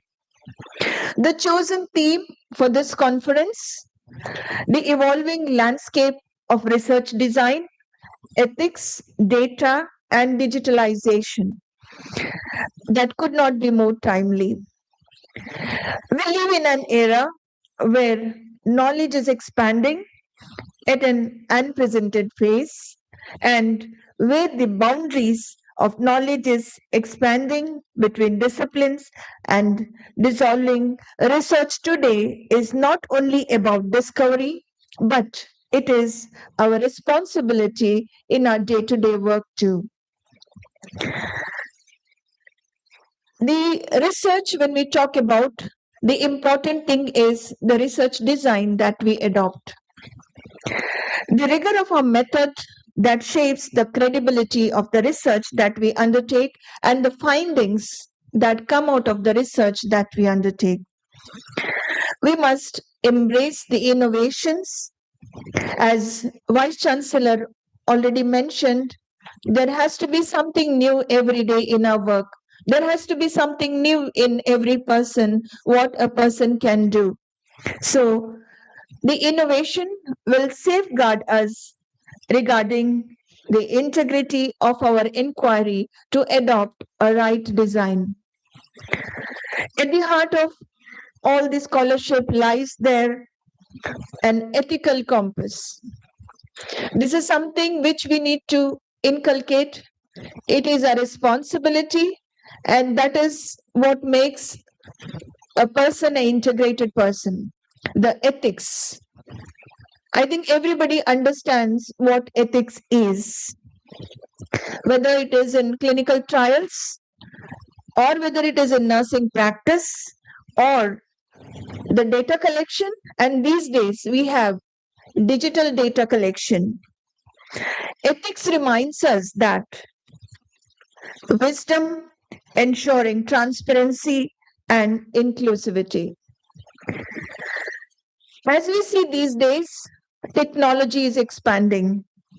The technology is reshaping the healthcare as well as the education. We use quite a lot of digital tools to democratize knowledge, but they also demand the vigilance against the misuse of these technology. The challenge before us is that to harness digitalization for equity, safety, and human progress. This conference is more than an academic gathering. It is a call to action to all of us from nursing community. It invites us to reflect on how research can serve the society, how ethics can guide innovation, and how digitalization can empower rather than divide us. We also see many a times the lot of interdepartmental research that must be continued in nursing profession. And to the students who are here and the young researchers, you are the torch bearers of tomorrow. May you carry forward a spirit of curiosity tempered by compassion and courage, balanced by conscience. International conference is also an opportunity for networking. Dear learners, many times when we meet each other, we learn many things from others. What others do, whether we can do that, whether we can share what we have done that. And as you have come for this conference, dissemination of the information, what you have learned in this conference, after you go back to your institute and see that you implement that, whatever you have learned, that is also important. As we have inaugurated this conference, let's commit ourselves that we build a culture of collaboration and integrity and impact. So, together, we can ensure that research is not only about advancing the knowledge, but also it is advancing the humanity and also to serve the patient with for the better patient safety. I thank for giving me this opportunity to witness today's this international conference, and I'm sure you're going to have a great knowledge feast in this coming 2 days. Thank you very much, and my heartfelt thanks to all the dignitaries on the dais for giving me this opportunity, and best wishes to all the delegates who are in and around Dreams University, also who have traveled from far places. Thank you very much, and best wishes once again.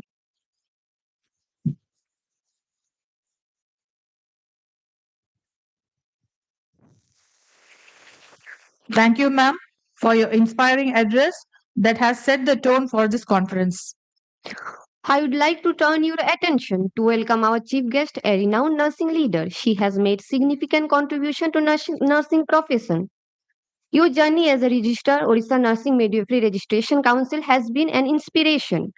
We are eager to hear few words from you. On behalf of Dreams University, thank you for your gracious presence. It is our privilege to invite you as chief guest for this program. Now, I am requesting esteemed chief guest, Mrs. Lakshmi Priya Mishra Ma'am, Register Odisha Nursing and Midwifery Registration Council, to kindly grace the dais and deliver chief guest address.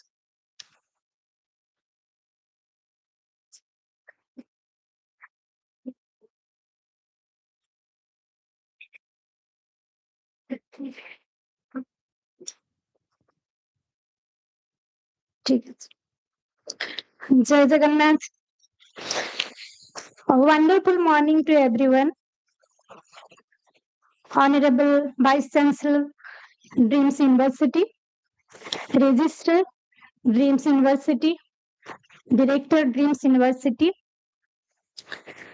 Esteemed Principal, AIMS Bhubaneswar, Principal, Dreams College of Nursing, Vice Principal, Dreams College of Nursing, all the distinguished speakers, guests, all the nursing fraternity who joined virtually, respected faculties of Dreams, and my dear future nursing leaders. I'm extremely delighted to be here today and standing before the bright minds of Dreams College of Nursing. I'm reminded that the heart of nursing care not only lies in our hands but in our heads, specifically in the way we question, think, analyze, decide, and innovate. Before diving into the technical theme of this conference, I want to take a moment to celebrate the heights of Odisha nursing fraternity has reached. Very recently, we stood tall in the national stage as Sanjukta Sethi, a nursing official from a very tribal district of Odisha, Malkanagiri, was awarded with the National Florence Nightingale Award by the Honorable President of India. Her dedication in the challenging district like Malkanagiri is a living example of how clinical excellence and commitment can change many lives, can save many lives. Furthermore, very recently, our Odisha government has declared more 4,433 nursing officer posts who will work as a community health officer. Again, it proved that nurses are the real healthcare delivery system, especially in the Ayushman Arogya mission. All these are not these are simple jobs. These are the opportunities. Grab all these opportunity, use them to lead, to do research,